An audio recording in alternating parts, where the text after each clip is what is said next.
시편 19편의 말씀을 다 같이 한 목소리로 봉독하시겠습니다. 하늘이 하나님의 영광을 선포하고 궁창이 그의 손으로 하신 일을 나타내는도다. 낮은 날에게 말하고 밤은 밤에게 지식을 전하니 언어도 없고 말씀도 없으며 들리는 소리도 없으나 그의 소리가 온 땅에 통하고 그의 말씀이 세상 끝까지 이르도다.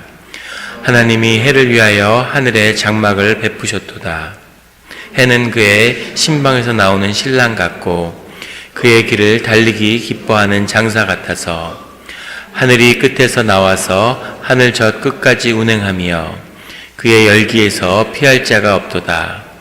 여호와의 율법은 완전하여 영혼을 소성시키며 여호와의 증거는 확실하여 우둔한 자를 지혜롭게 하며 여호와의 교훈은 정직하여 마음을 기쁘게 하고 여호와의 계명은 순결하여 눈을 밝게 하시도다. 여호와를 경외하는 도는 정결하여 영혼까지 이르고 여호와의 법도 전실하여 다 의로우니 금 곧 많은 순금보다 더 사모할 것이며 꿀과 송이꿀보다 더 달도다. 또 주의 종이 이것으로 경고를 받고 이것을 지킴으로 상이 크니이다. 자기 허물을 능히 깨달을 자 누구리요? 나를 숨은 허물에서 벗어나게 하소서. 또 주의 종에게 고의로 죄를 짓지 말게 하사 그 죄가 나를 주장하지 못하게 하소서. 그리하면 내가 정직하여 큰 죄가에서 벗어나겠나이다. 나의 반석이시오 나의 구속자이신 여호와여, 내 입의 말과 마음의 묵상이 주님 앞에 연락되기를 원하나이다. 아멘. 다 같이 기도드리시겠습니다. 하나님 아버지 감사합니다. 주님의 음성을 듣고자 저희가 새벽 제단 앞에 모였습니다. 우리 마음의 기도와 묵상이 주님께 연락되기를 원합니다. 감사드리며 예수 그리스도의 이름으로 기도드렸습니다. 아멘. 오늘 시편 19편의 말씀은 이렇게 시작합니다. 하늘이 하나님의 영광을 선포하고 궁창이 그의 손으로 하신 일을 나타내는도다. 여기서 하나님은 엘인데 하늘의 하나님, 하늘을 지으시고 천지를 창조하신 그 하나님의 영광을 그의 피조물들이 드러낸다고 그렇게 시편의 기자는 고백합니다.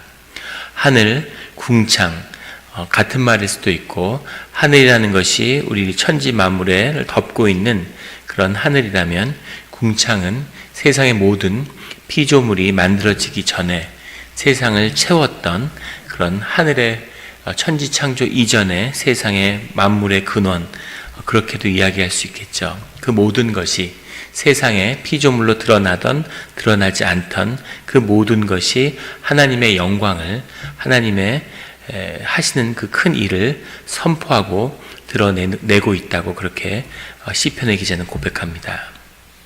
2절에 날은 날에게 말하고 밤은 밤에게 지식을 전하니, 하나님의 하신 일이 있는데 낮은, 보통 우리 하나님과 나와의 관계에서는 하나님의 하시는 역사가 밝히 드러나는 하나님의 인도하심을 우리가 분명히 알 수 있는 그것을 의미하죠. 시편에 반복해서 나오는 표현입니다.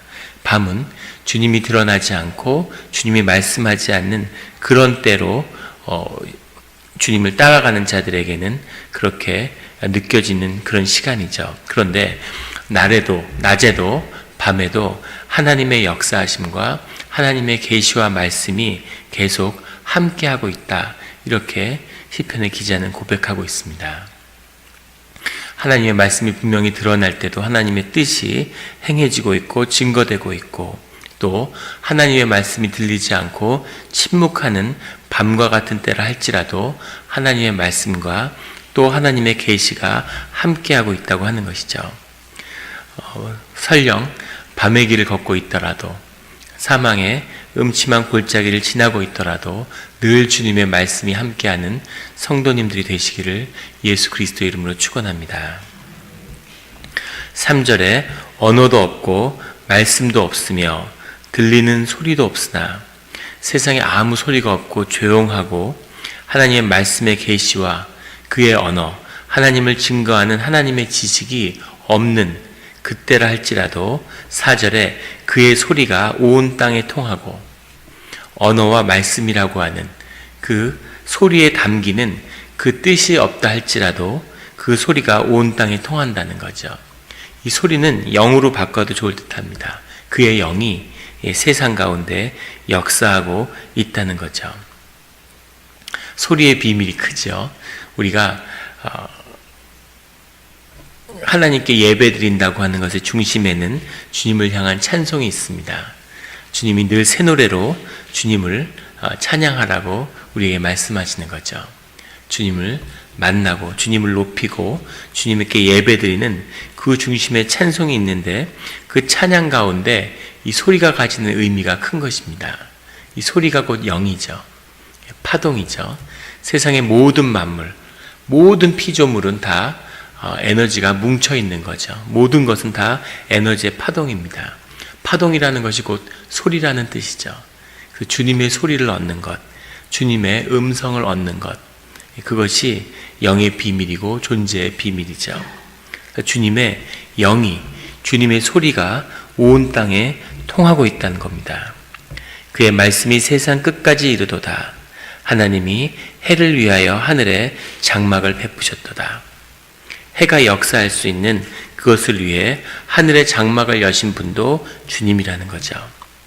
5절과 6절에 해는 그의 신방에서 나오는 신랑 같고 그의 길을 달리기 기뻐하는 장사 같아서 하늘이 이 끝에서 나와서 하늘 저 끝까지 운행하며 그의 열기에서 피할 자가 없도다.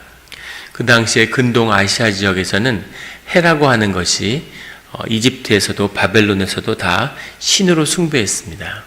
그래서 해에다가 인격을 부여하고 라라고 하는 그 신, 애굽의 최고 신이 곧 해죠. 태양의 아들들인 거죠. 태양의 그 기운, 태양이 신방에서 나오는 신랑 같다고 의인화해서 표현하고 있는데, 그 해를 위해서 하늘의 장막을 여신 것도 하나님이라고 고백하는 거죠. 세상 사람들의 모든 우상과 사람들이 믿고 있는 신도 다 하나님의 피조물에 지나지 않는다고 하는 그 고백입니다. 그것이 하나님인데, 그 위대하신 하나님의 역사가 하나님의 모든 피조물, 자연세계 가운데 있다는 거죠. 그런데 7절에 여호와의 율법은 이제 엘의 하나님이 아니라 여호와 하나님에 대한 고백이 시작되는 거죠. 천지 만물을 지은 모든 세계 가운데 해를 운행하시는 그 하나님이 내게 말씀으로, 언약의 하나님으로, 구속의 주로 다가오신 그 하나님이 바로 여호와 하나님이죠. 여호와 하나님에 대한 고백을 드리고 있는 겁니다. 내가 만난 하나님, 나와 함께 하시는 하나님에 대한 고백이죠. 이런 여호와의 하나님, 위대하고 크신 하나님이 아니라 내가 만난 하나님, 그 하나님의 인도하심을 받는 성도님들이 되시기를 예수 그리스도의 이름으로 축원합니다.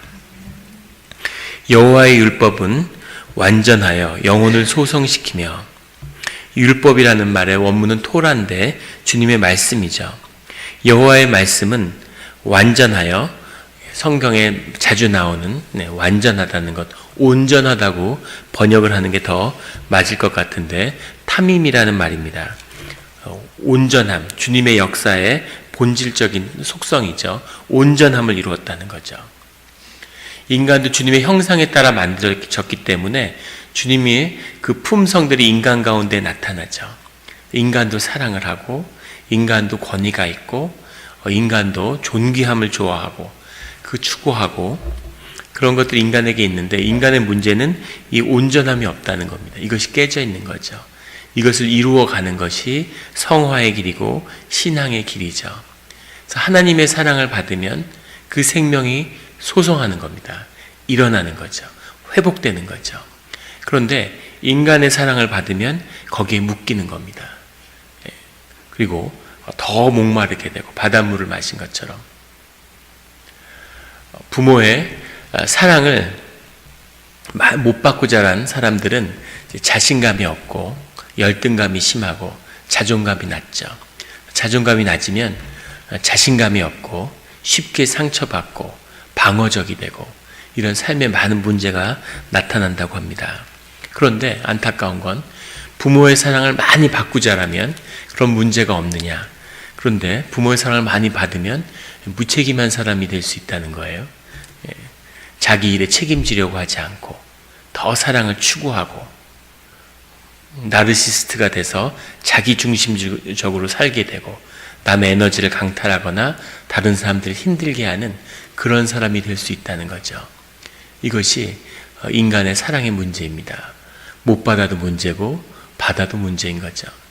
그래서 오로지 주님의 사랑, 주님의 주시는 그것이 채울 때만이 사람도 역시 주님의 피조물로서 온전함을 이룰 수 있다고 하는 것, 그것이 우리의 고백이고 간증인 것이죠. 그래서 여호와의 말씀은 온전하여 영혼을 소성시키시며 주님의 말씀이 주님의 영이기 때문에 그것이 우리 안에 들어올 때 우리의 영혼이 살아난다는 거죠. 그래서 성경 일독 이런 거 하시는 분들 계실 거예요. 성경을 일독하려면 하루에 3장씩 읽어야 되는데 해보신 분은 알겠지만 결코 쉬운 일이 아닙니다. 그런데 그것을 묵상하면서 읽는다는 것은 사실상 불가능하죠. 읽기에 급급합니다. 그래서 저도 성경 일독 이런 걸 그렇게 권하는 편은 아닌데 그래도 성경 일독을 하기 위해서 3장씩 읽다 보면 마음이 풀어지고 심령이 살아나는 걸 경험하게 되죠. 신비입니다. 하나님의 말씀이구나. 성경 가운데 주님의 임재가 있다 하는 것을 성경의 말씀을 통해 경험하게 되는 거죠. 이것을 경험한 시편의 기자는 여호와의 율법은 완전하여 영혼을 소성시킨다라는 이런 고백을 드리는 거죠. 늘 주님의 말씀으로 영혼이 살아나는 성도님들이 되시기를 예수 그리스도의 이름으로 축원합니다. 여호와의 증거는 확실하여 우둔한 자를 지혜롭게 하며 여호와의 증거가 너무 분명히 드러나기 때문에 우둔한 자, 여기서 우둔한 자는 폐리라는 뜻인데 시편에 일반적으로 나오는 어리석은 자와는 좀 다른 겁니다. 어리석은 자는 주님을 모르는 자인데 우둔한 자라고 표현할 때는 유대 문화 가운데서 잘 믿는 사람이에요. 순진한 사람.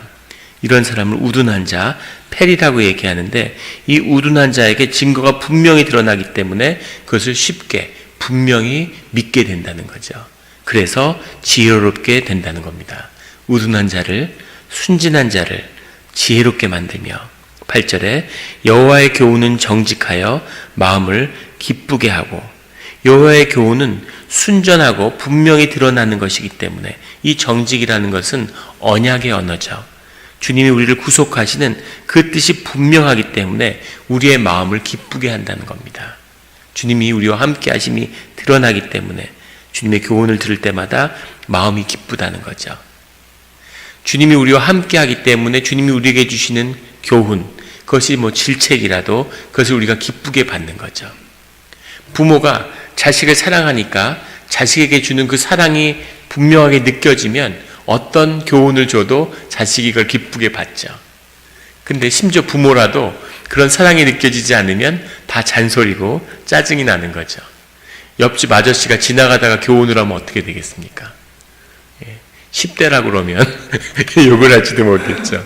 그런 것처럼 이 교훈이라고 하는 것이 왜 마음을 기쁘게 하는가?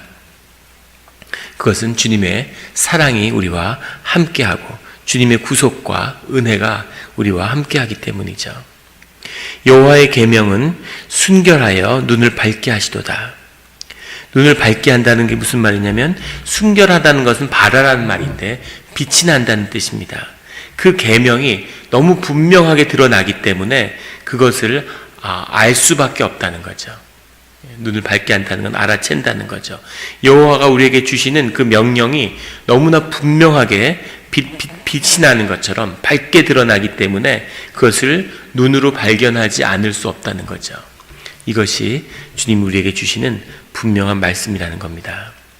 9절에 여호와를 경외하는 도는, 이 도라는 말은 원문에는 없는 건데 여호와를 경외하는 것은 이렇게 해야 되겠죠. 여호와를 경외하는 것, 여호와를 두려워하는 것은 정결하여 영혼까지 이르고, 정결하다는 말은 온전하다는 말과 같은 말이죠. 100%라는 얘기입니다. 여호와를 따르는 그 길은 100% 정결한 길이기 때문에 영혼까지 이른다. 이 100%를 이루는 것이 영원의 비밀이죠. 영원한 시간 속에 우리의 삶이 100%가 무너져서 죄된 육신이 돼서 이 시간 속에 묶였다고 성경은 우리에게 증거하고 있죠. 그래서 우리가 육신에서 헤어나질 못하는 겁니다. 이 자체가 우리에 대한 심판의 뜻이 들어있죠. 그런데 영원이라는 것은 그 시간의 굴레에서 벗어나게 되는 거죠. 우리의 육신은 시공이라는 데 묶여서 꼼짝 못하고 시간을 따라가는 것 같지만 사실은 우리의 영은 그것과 벗어나 있는 거죠. 그 영이 우리 존재의 본질을 경험하게 하는 거죠. 영원한 존재로서의 우리 자신을. 그래서 영을 경험할 때는 시간을 넘는 거죠. 과거와 현재와 미래를 동시에 경험하는, 이것이 영의 속성이고 시편의 고백입니다. 영혼을 경험하게 되는 거죠. 늘 이런 영원한 시간 속에서 허무하고 썩어가는 인생이 아니라, 수고해도 거둘 것이 없는 그런 삶이 아니라 영혼 속에서 주님과 늘 기뻐하는 그 축복된 삶의 자리에 서시기를 예수 그리스도의 이름으로 축원합니다. 여호와의 법도 진실하여 다 의로우니 10절에 금 곧 많은 순금보다 더 사모할 것이며 꿀과 송이꿀보다 더 달도다.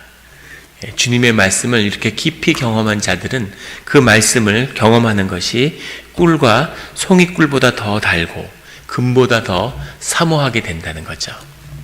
주님의 영의 역사를 경험하는 자들은 이것이 얼마나 귀한 것인지를 알게 된다는 겁니다. 에베소에서 2년 동안 바울이 사역을 한 다음에 이 동아시아의 역사, 교회의 역사가 완전히 바뀌게 되죠. 뿐 아니라 유럽의 역사가 토인비는 바울이 유럽을 싣고 에베소로 왔다, 이런 표현을 쓸 만큼 유럽인의 정체성의 사실 시작입니다. 새로운 유럽 중심의 세계의 역사의 시작이 됐죠. 어떻게 한 개인의 그런 짧은 시간의 삶의 헌신이 이렇게까지 큰 역사의 파장을 불러올 수 있을까? 이것이 주님을 정말 만나는, 주님의 말씀을 경험하는 그 신비와 역사인 거죠. 이것을 경험하는 겁니다. 이걸 경험한 사람들은 이 금과 비교할 것이 없고 꿀과 비교할 것이 없는 그런 세계를 경험하는 거죠. 그런 말씀을 경험하기를, 저와 우리 모두가 경험하기를 예수 그리스도의 이름으로 간절히 축원합니다. 12절에 자기의 허물을 능히 깨달을 자 누구리요? 나를 숨은 허물에서 벗어나게 하소서. 내 의식이 주님 앞에 많은 죄들, 기억나는 죄들을 고백하는데 나의 숨어있는 죄, 내가 알지 못하고 지은 죄를 어떻게 알겠습니까? 주님 앞에 나오는 거죠. 이것이 정직함입니다. 주님 앞에 숨길 것이 없는 나의 모든 숨을 허물에서 벗어나게 해주십시오라는 그 고백을 주님께 드리고 있습니다. 또 주의 종에게 고의로 죄를 짓지 말게 하사 그 죄가 나를 주장하지 못하게 하소서. 고의로 죄를 짓는다는 것은 의도적으로 죄를 지었다는 뜻이죠. 그것이 무서운 것은, 죄라고 하는 것은 죄의 묶임이 있는데 그 묶임이 나를 묶을 수 없도록 예수 그리스도의 보혈이 나를 지켜주시는 거죠. 그런데 내가 고의로 죄를 지었다는 것은 죄가 나를 묶는 것이 아니라 내가 죄를 묶는 것이죠. 내가 죄를 나의 삶에 묶는 겁니다. 그래서 죄가 내 안에서 역사하고 능력으로 나타나게 되는 거죠.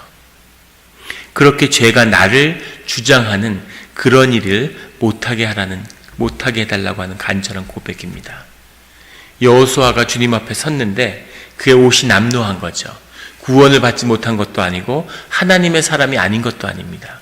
하나님의 쓰임을 받지 못한 것도 아니에요. 근데 옷이 남노한 거죠. 그러니까 주의 천사들이 그를 정죄하는 거죠. 남노한 옷을 입은 자라고. 그러자 주님이 그의 옷을 바꿔주시는 그것을 우리가 성경에서 보게 되죠. 그런 것처럼 우리가 죄를 내가 묶는 어떠한 분노나 어떠한 수치도 나의 영혼을 손상시킬 수 없죠. 그런데 내가 그것을 붙들기 때문에 날 10년, 20년 나를 괴롭히고 나의 영을 손상시키는 거죠. 죄가 나를 주장하고 내가 죄에 묶여있는 그것이 우리의 삶의 자리가 되는 겁니다. 감사한 것은 우리가 늘 예수 그리스도의 이름과 십자가의 은혜가 그 모든 죄에서 끊을 수 있는 길을 우리 앞에 열어주셨다는 거죠. 예수 그리스도의 보혈로 그 모든 죄에서 속함을 받는 그 죄의 사슬을 끊는 그런 권능의 자녀가 되기를 예수 그리스도의 이름으로 축원합니다. 그리하면 내가 정직하여 큰 죄과에서 벗어나겠나이다. 나의 반석이시오 나의 구속자이신 여호와여, 내 삶의 토대가 되어주시고 나를 구속하여 주신 오직 주님께 묶인 자만이 세상에서 자유롭고 오직 주님을 두려워하는 자만이 세상을 두려워하지 않는 것이죠. 그런 여호와여, 내 입의 말과 마음의 묵상이 주님 앞에 연락되기를 원하나이다. 제가 모든 말씀을 전할 때마다 드리는 기도입니다. 이 기도가 시편 19편에서 이렇게 붙들게 된, 취하게 된 그런 기도인데, 내 입의 말과 묵상이 주님께 연락되기를 원한다는 것은, 연락된다는 것은 희생제사의 표현이죠. 근데 내가 증거하는, 내가 전하는 말씀을 주님이 주님의 말씀으로 받아주신다는 것은 나의 기도와 나의 고백과 나의 간증이 예배가 되게 하여 주십시오 라고 하는 그 소원을 주님께 드리는 거죠. 우리의 삶이, 우리의 고백이, 우리의 묵상이 주님을 향한 온전한 제사가 될 수 있기를, 성도님들의 삶을 그런 제사가 인도하는 그런 축복이 함께 하기를 예수 그리스도의 이름으로 축원합니다. 기도드리시겠습니다. 하나님 아버지, 감사합니다. 귀한 새벽의 제단을 열어주시니 감사합니다. 우리가 하나님을 기뻐하고 하나님이 주시는 그 기쁨으로 인해서 늘 즐겁습니다, 주님. 그런데 우리가 또 세상의 유혹을 느끼고 세상이 주는 그런 죄의 달콤함과 기쁨도 또한 잘 알고 있습니다. 주님, 우리가 주님을 만나고 주님이 주시는 그 상을 받음으로 세상이 주는 기쁨과를 던질 수 있는 그런 자가 되게 하여 주시옵소서. 우리가 보석을 손에 쥐고 돌을 던지는 그런 삶의 능력이 우리 가운데 나타나길 원합니다. 주님, 우리 가운데 새로운 길을, 주님의 길을 열어주시옵소서.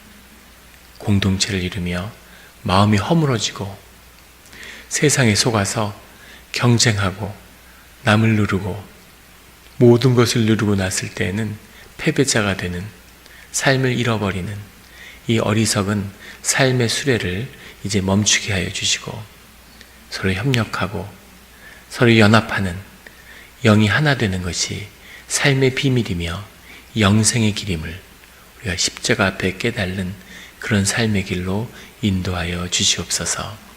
주님, 특별히 우리 교회 가운데 선교의 문을 열어주시길 원합니다. 교회가 자신을 스스로를 위해서 자신의 삶을 아파해서 우는 그런 자리에 주저앉아 있는 것이 아니라 하나님의 깨진 심령을 만나고 세상에 버림받은 자들, 세상의 권세에 묶여있는 자들을 향하여 복음을 선포하며 그들의 쇠사슬을 끊어주는, 주님을 위하여 우는 그런 교회가 되게 하여 주시옵소서. 그 길을 열어주시며 그것이 복된 길이고 주님이 우리를 축복할 수 있는 그 이유가 되는, 그 이유를 붙들 수 있는 우리 공동체가 되게 하여 주시옵소서. 감사드리며 예수 그리스도의 이름으로 기도드렸습니다. 아멘.